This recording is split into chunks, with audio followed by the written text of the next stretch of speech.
Aten Capital les canta las 40. 4 décadas de lucha, 4 décadas en defensa de la educación pública. Aten Capital les canta las 40. Repaso semanal de la actualidad de nuestro sindicato. Hola compañeros y compañeras, estamos en un nuevo programa de Aten Capital les canta las 40 XL. Hoy estamos con Yasmín nuevamente. ¿Cómo andás, Yasmín? Hola, Angélica, buen día, buenas tardes, buenas noches a toda la audiencia. De acuerdo a cuando lo escuchen también, porque exactamente, esto queda on demand. Sí, y se escucha en varias radios del interior, de distintos lugares de la provincia. Yasmín Muñoz At, secretaria adjunta de Aten Capital. En este primer bloque, me imagino todos los docentes están esperando las noticias de la mesa de negociación, pero después nos vamos a meter en el segundo bloque con ese tema. En este primer bloque, Yasmín, te queríamos preguntar, bueno, por lo que todo el mundo está hablando, ¿qué es el balance de las elecciones? Hubo elecciones legislativas, y te quería preguntar qué balance hace la Comisión Directiva de Aten Capital respecto a este hecho, tanto a nivel nacional como a nivel provincial.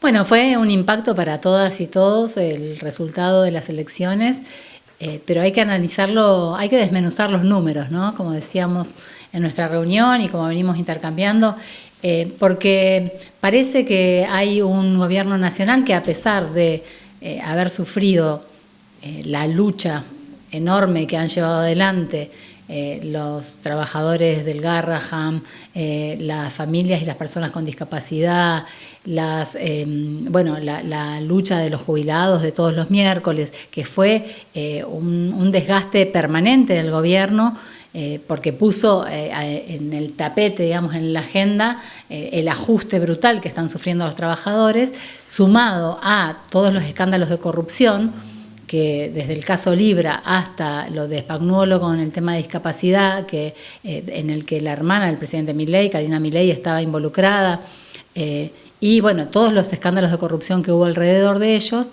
Más la situación económica de la gente que no llega a fin de mes. Totalmente. Había como una expectativa en que hubiera un golpe desde el punto de vista electoral, y que también había una expectativa puesta a partir de las elecciones de la provincia de Buenos Aires, ¿verdad?, en las que el peronismo había ganado por un margen bastante importante a la Libertad Avanza. Bueno, y en esta elección el gobierno nacional logró revertir. Nosotros esa reversión y ese triunfo, de alguna manera, que festeja la Libertad Avanza, lo vemos, se lo adjudicamos a varias cosas.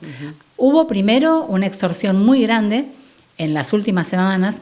La intervención del imperialismo norteamericano en nuestro país, como nunca había sucedido, la sumisión de nuestro país al imperio norteamericano, a Trump y a su gobierno, la intromisión a partir de la venta de dólares en forma directa de funcionarios, en este caso Bessent, del gobierno de Trump, que entraron a intervenir en el mercado local para que el dólar no se disparara.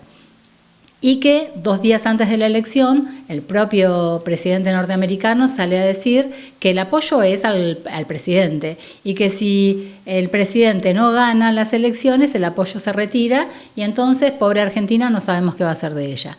Bueno, esa extorsión enorme de la estabilidad que se había, digamos, instalado desde el punto de vista de mantener el dólar a raya, es lo que entendemos que fue una amenaza fuerte para la clase trabajadora, ¿no? ¿Qué pasa si el dólar pasa de 1.400, 1.500 a 2.000, 2.200?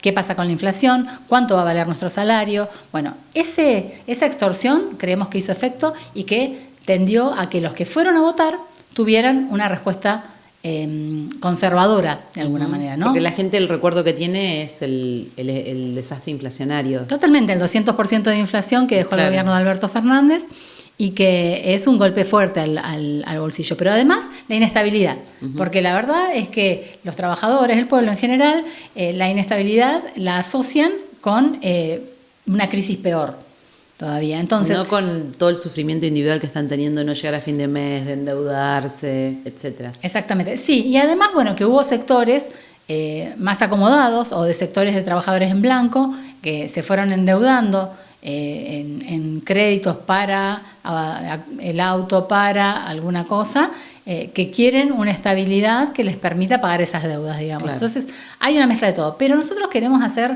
también bastante hincapié en los que no fueron a votar. ¿no? Porque, perdón, Yasmín, y acá hacemos para los que están escuchando, para que tomen nota, en ningún lugar en los medios de comunicación hablan de eso. Todos dicen ganó Milei, ganó Milei.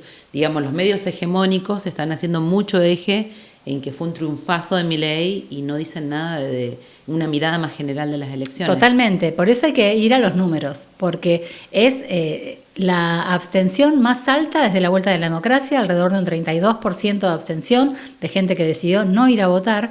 Y recién charlábamos nosotras, en el 2023 lo votaron a Milei, a La Libertad Avanza, 14,5 millones de personas. 14,5 millones de votos en el 2023. Exacto. Bien. Y en 2025 son 9 millones. Es decir, bien, hay una baja de 5 millones y medio en la cantidad de votantes a Milei. Es decir, que ese apoyo que tuvo hace 2 años atrás retrocedió, cayó ampliamente. No es que no retrocedió. Esa puede ser gente que no fue a votar, que distintas cosas, que cambió el voto a otro lugar, no se sabe muy bien, digamos. Habría que ver qué pasó con ese voto, ¿no? En realidad, sí. Parte de eso se explica para mí en ese 32% de gente que no fue a votar. Claro, el abstencionismo. Creo que la explicación está más ahí, está más en la gente que dijo, el gobierno del peronismo me prometió asado en la mesa y no cumplió.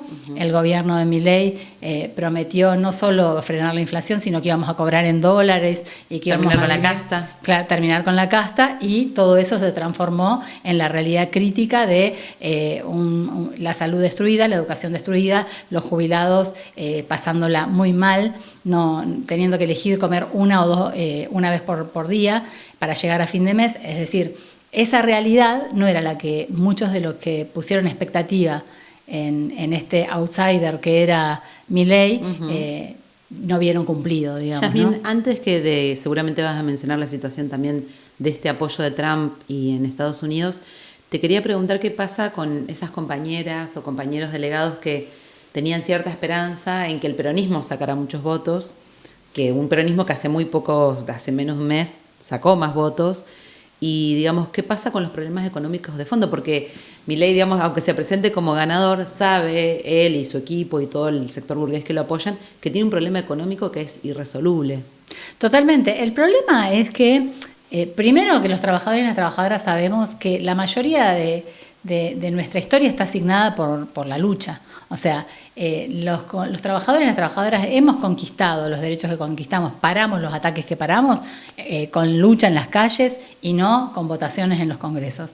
Entonces, poner la expectativa solamente en una elección ya de por sí es un problema.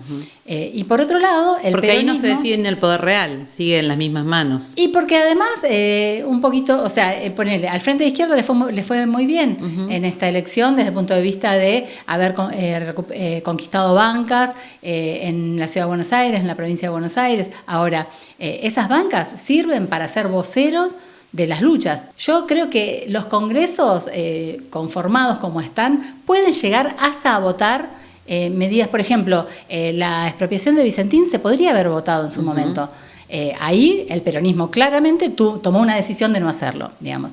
Bueno, es el mismo peronismo al que hoy las compañeras y los compañeros le estaban expectantes, esperando que sea la salida al gobierno de Milei. Contra Milei. En estos 2 años es un peronismo que, cuando no le prestó votos para votar la ley bases, para el DNU, digamos, el decreto de necesidad y urgencia, y para todas las medidas posteriores, cuando no fueron, por ejemplo, todos los gobernadores al Acuerdo de Mayo en su momento, todos los gobernadores peronistas también, creo que tener expectativas en un peronismo que ya demostró en estos 2 años que no estaba dispuesto a enfrentar seriamente y que además no tiene un programa ni siquiera para la burguesía serio, desde el punto de vista de decir, bueno, vamos a hacer estas medidas. No, aparece por un lado, digamos, Milei diciendo yo garantizo todo y el peronismo diciendo nosotros también vamos a garantizar. No se asusten burguesía nacional, no se asuste imperialismo, no se asuste FMI. Tratar de garantizarle con mejores modales algo que ya le garantiza Milei, de todos modos. Entonces, bien, por ahí, digamos, para quienes nos están escuchando, para los compañeros y compañeras docentes, hacemos esta reflexión por las expectativas que generaba que gane uno u otro, ¿no? Sí, nosotros queremos, o sea, para nosotros hay que señalar claramente que el peronismo, que era por ahí el sector al que los compañeros estaban apostando, un sector importante de compañeros que pudiera pararle la mano en la elección, es el peronismo que dirige las grandes centrales sindicales, dirige la CGT, dirigen la CTA y la CETERA, dirigen en nuestro caso en Neuquén ATEN, un sector importante del peronismo, y la verdad es que durante estos 2 años lo que estuvieron fue garantizándole gobernabilidad. No hicieron nada para pararle la mano. ¿Por qué vamos a esperar de ellos algo que durante todos estos años no hicieron? Bien, Yasmín, te quería preguntar en este balance que hacemos de las elecciones ya, antes de que cerremos este bloque, ¿qué pasó en la provincia? Porque también hubo sorpresas en la provincia. Rolando Figueroa, nosotros veníamos denunciando su desastrosa, digamos, conducción por el hecho de, digamos, el presupuesto a las escuelas, salud, bueno, todo lo que venía pasando estos días, y perdió también frente a la Libertad Avanza, aunque también... Rolando Figueroa es el principal perdedor de esta elección, no solo porque porque sacó una banca de las 3 a manos de la Libertad Avanza, perdió, sino porque se puso él como vocero de esa campaña. Porque incluso el mismo día de la elección, en el búnker de la coalición de Neuquén Izate, ni siquiera en la Casa de Gobierno, se puso a dar una conferencia de prensa. O sea, él se expuso mucho al frente de esta campaña y salió derrotado. Yasmín, quizás antes de cerrar, para recordar cómo llegó al gobierno, ¿no? Porque la gente se olvida que llegó con la Libertad Avanza, que llegó con Gloria Ruiz, o sea, con quien se disputó los votos ahora fueron la misma coalición que lo llevó al poder. Totalmente, y lo que nosotros tenemos que pensar es qué deja estas elecciones para el conjunto de los trabajadores, ¿no? ¿Cómo queda planteado? Porque esto... salió derrotado el gobernador con el que nosotros pasado mañana tenemos que ir a negociar. Entonces, pensemos en ese sentido para la discusión que viene en el segundo bloque. Bien, bueno, quédense entonces. Obviamente nos faltaron muchas cosas porque hay muchos elementos del balance de las elecciones, pero quédense porque vamos a hablar de la mesa salarial que están todos ahí expectantes. Afiliate a ATEN, el Sindicato Único de Trabajadoras y Trabajadores de la Educación. Recuperemos ATEN para construir un sindicato provincial, independiente, democrático y de lucha, que derrote el ajuste de Milei y Figueroa, en defensa de la educación pública, el salario, la jubilación y las condiciones laborales. Pedirle la ficha a tu delegado, delegada o referente. ATEN Capital en lucha. Seguimos en el programa de ATEN Capital con Yasmín, nos quedamos ahí enganchadas en todo el debate. Esperamos que ustedes también en sus casas debatiendo sobre el balance de las elecciones. Esta semana hay plenario delegado, seguramente vamos a ocupar un tiempo en eso, pero la semana que viene hay mesa de negociación salarial. Todas las compañeras, no solamente de la educación, las estatales, están muy atentas, muy atentos porque las hemos pasado muy mal este año, con un salario muy a la baja. ¿Qué pasa, Yasmín, con la mesa de negociación? Además que hay una jornada de lucha, ¿no? Eso ya lo sabemos porque ya se están preparando todas las escuelas, organizando para participar en esta convocatoria, pero ¿qué pasa con la mesa de negociación? El 5 de noviembre a la mañana es la mesa de negociación de ATE y a las 14 horas está convocada con ATEN. Miércoles 5, Miércoles 5 de noviembre. Y también contarles que el 3 está convocado SEJUN. Así que es una semana en la que el conjunto de los trabajadores estatales y las trabajadoras vamos a estar discutiendo. Vamos a estar en una primera reunión y nosotros ahí queremos señalar algo muy importante que lo venimos discutiendo en Capital, en Plotier, en Picún, en Chañar, pero no sabemos que no se está discutiendo en el conjunto de la provincia, que es ¿con qué vamos a esa mesa? Porque Marcelo Gagliardo el 5 va a ir a sentarse, así como Quintriqueo, así como Salazar de Sejún, se van a ir a sentar a una mesa sin saber lo que están pidiendo sus trabajadores. Porque en Capital hemos hecho asambleas, en Plotier hemos hecho asambleas, nosotros tenemos un pliego que después lo vamos a leer como para que además en toda la provincia las compañeras y los compañeros sepan lo que estuvimos discutiendo acá y más o menos cuál es la necesidad que están planteando las trabajadoras desde las escuelas, digamos. Pero Marcelo Gagliardo no ha hecho ninguna consulta en la base, en asambleas y con un posterior plenario de secretarios generales para saber, bueno, a ver, ¿qué vamos a ir a pedir a esta mesa? Entonces, perdón, vamos... te interrumpo ahí sí. Porque para recordar que hace poco hubo elecciones y que el sindicato quedó muy dividido. O sea, si es por, digamos, por una especie de, si se quiere, de puja interna respecto de qué mandato tiene... no tiene la aplastante mayoría que aunque fue un 52% votó a la conducción actual y un 48% votó a la lista multicolor. Aunque sí también estaría mal porque siempre hay que incluir a las minorías. No estamos frente a una minoría cuando hablamos del Frente Multicolor Bermellón. Y además que nosotros en el programa en el programa con el que se presenta elecciones, uno pone líneas generales. Exacto. Pero cada hecho coyuntural amerita, y esa es la tradición de nuestro sindicato, convocar asambleas. Y para todos los nuevos y las nuevas compañeros de ATEN, en ATEN siempre el pliego se discutió en asamblea. ¿Qué es el pliego, Yasmín? El pliego es todas las demandas que nosotros queremos plantearle al gobierno, que no es solo el salario, porque el salario es un aspecto muy importante, sí. Pero las condiciones laborales, lo que pasa con la salud laboral, lo que pasa, el presentismo. Entonces, digamos, todas esas, cómo están las escuelas, el refrigerio de los chicos y las chicas, el tema del mantenimiento, que cada 2 por 3 tenemos que suspender las clases, todo lo que hace además a que haya una escuela pública con peores condiciones, que lleva a muchas familias incluso para que no haya tanta suspensión, mandar a sus chicos a una privada de bajo costo, que es un atentado contra la educación pública. Bueno, todo eso hay que ponerlo sobre la mesa de negociación, no es solamente ir a discutir, bueno, ¿cuánto me querés dar? Exacto. Que es como se van a sentar nuestros dirigentes si no hacen asambleas previas. Ahora vamos a una mesa de negociación con un salario devaluado, falta poco para que terminen las clases, en la mayoría de las seccionales no hubo asambleas, como decís vos, y el dirigente provincial, Marcelo Guagliardo, dice que hay que ser inteligentes en esta negociación y que no hay que generar más conflicto. En un comunicado de prensa, lo ha dicho. ¿Qué pensás sobre eso? Bueno, ¿qué piensa la directiva? La directiva de Capital lo que piensa es lo que ha hecho durante estos 3 años y medio. O sea, el gobierno no es un igual, un par con el que nos sentamos a ponernos de acuerdo. El gobierno es tu patronal, que ha demostrado durante estos años que con lo que viene, con un cuchillo entre los dientes, a sacarnos todos los derechos laborales, el régimen de licencia, el ingreso por concurso a los cargos, ha avanzado con una reforma educativa absolutamente perjudicial para las pibas y los pibes. Es decir, ese es el gobierno al que nos estamos sentando a negociar. Un gobierno que nos tuvo este año con un salario que no por debajo de lo que dice el INDEC, que es la canasta mínima, porque en el inicio del 2024 nos robó un 30% de nuestro salario. Bueno, en términos, digamos, de inteligencia, nosotros nos lo medimos así, pero podríamos decir que es muy poco inteligente por parte de este secretario general no haber, digamos, convocado asambleas y pedido que esta mesa sea antes de las elecciones. Eso es de manual.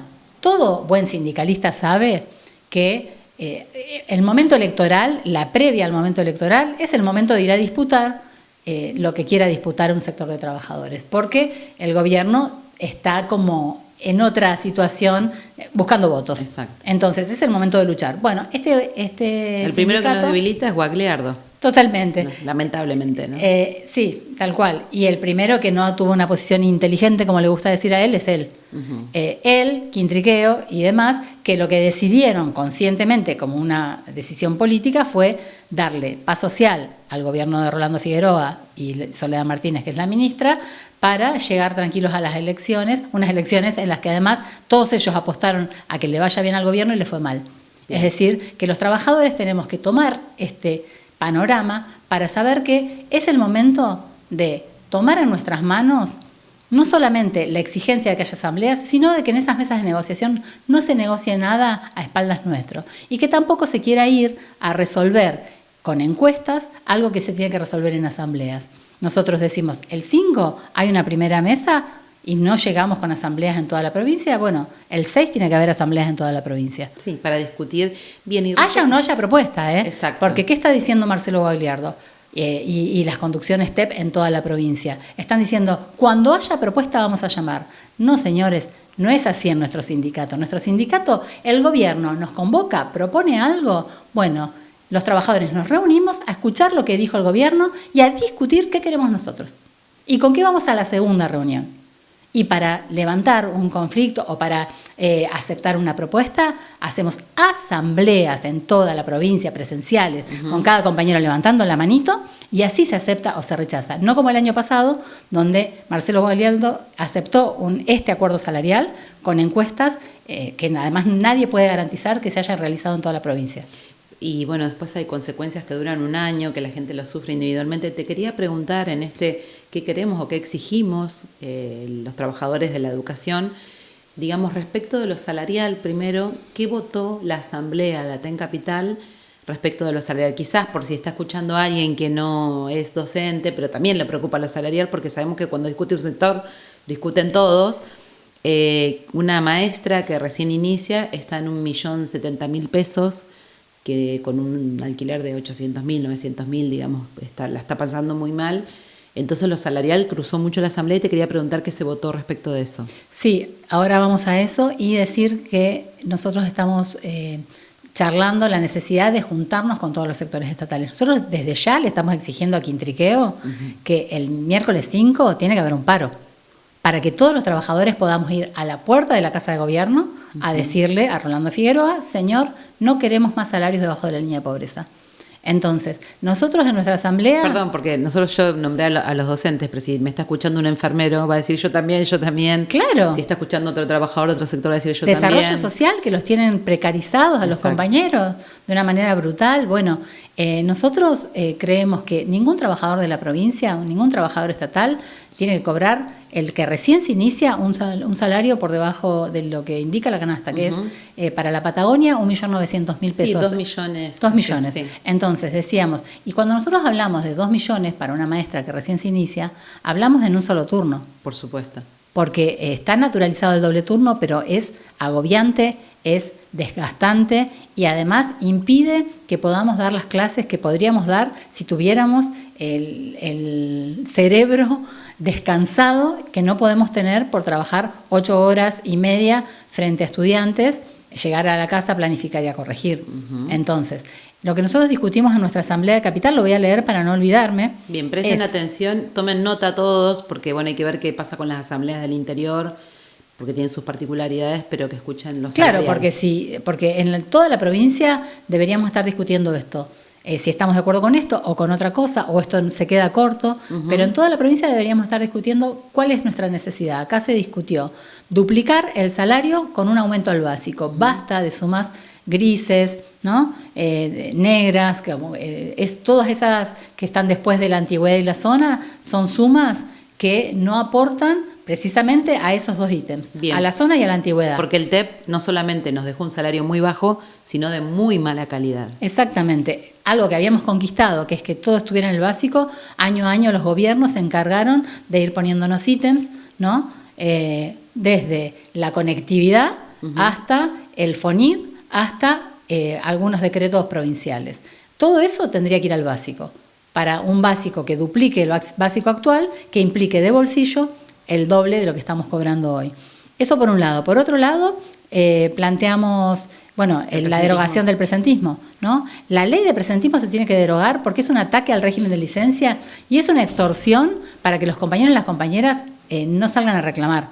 Entonces, derogar la ley de presentismo, pero que ese dinero que nos pagan no se disuelva o se vaya al bolsillo de alguien, que ese dinero pase al básico y que sea parte de nuestro salario en blanco. En principio lo que planteamos es que no puede ser solamente un aumento por IPC como estamos hasta hoy. Nosotros perdimos el 30%, como decíamos antes, en el febrero del 2024, el gobierno provincial dijo, bueno, la inflación de diciembre y enero no la vamos a sumar al IPC, entonces un 25% quedó por fuera del cálculo, y eso es lo retrasado de nuestro salario, más el 6% que nos aumentaron los aportes de instituto. Le sumo a lo que estás diciendo que los aumentos al básico hace que se respete la escala salarial, ¿no? Porque la diferencia entre una compañera que recién ingresa y una que se está por jubilar son nada más que 500.000 pesos, es muy poca plata para una jubilada o un jubilado, y el presentismo, aunque nos hacen el descuento para instituto, no se lo pagan a las compañeras y compañeros jubilados, o sea que es un doble robo. Totalmente. Dos cositas más antes de terminar. Nosotros en la Asamblea de Capital definimos también que parte del pliego es la derogación de las reformas, de la reforma de media, de la reforma que está en curso para la educación especial y para inicial, porque son no solamente reformas laborales, sino también educativas, precarizadoras del conocimiento. El mantenimiento tiene que llegar en tiempo y forma a las escuelas, tiene que aumentar el presupuesto educativo y el refrigerio de nuestros estudiantes tiene que aumentar realmente por inflación y no como lo están haciendo ahora cuando se les antoja. Entonces, y CISO también es un punto muy importante porque se está sufriendo muchísimo. Las compañeras la están pasando muy mal con el ajuste que hay al régimen de licencias. Se conoce, digamos, el nombre CISO, pero es la política del gobierno hacia nuestro régimen de licencias. Se tiene que discutir en esa mesa, no puede quedar, digamos, por fuera. Totalmente. E incluso nosotros desde la Directiva de Capital estamos pidiendo que se rescinda el contrato con Horizonte, con la ART, porque no dar ninguna respuesta a las compañeras y necesitamos realmente estar cubiertos ante los accidentes laborales. Entonces, hay mucho que ir a plantear esa mesa de negociación. Compañeras, compañeros, tómenlo en sus manos, reclamen en sus asambleas, en cada una en sus seccionales, a las comisiones directivas de sus seccionales, que haya asambleas y también que haya delegados. Tiene que haber delegados en toda la provincia porque es la forma de estar organizados permanentemente. Bien, vamos a una mesa donde nosotros decimos, en nuestra concepción de sindicato no se trata solamente de quién ingresa, además que más allá de que planteamos fuertemente que tiene que ingresar a Tencapital a esa mesa de negociación, es un punto muy importante porque queremos saber qué se discute ahí. Que también está votado en nuestra asamblea. Sí, y además se ha demostrado que cuando ingresa a Tencapital cambia la correlación de fuerzas porque nosotros tenemos independencia política del gobierno, no se puede estar de los dos lados del mostrador como esta conducción provincial, pero que más allá de quién ingrese, lo importante es la gente en la calle. No que estén los compañeros en el aula preguntando qué sale de la mesa, sino que estén ahí afuera haciendo fuerza, discutiendo qué salario necesitan, sus condiciones laborales, salariales, cómo los perjudica la reforma. No puede ser que sea una cosa para los dirigentes y otra cosa para los compañeros que son los que viven de ese salario. Así que el miércoles 5 a las 11 de la mañana nos convocamos en Casa de Gobierno para una jornada de lucha, vamos a almorzar ahí y vamos a esperar esa mesa de negociación, ¿no?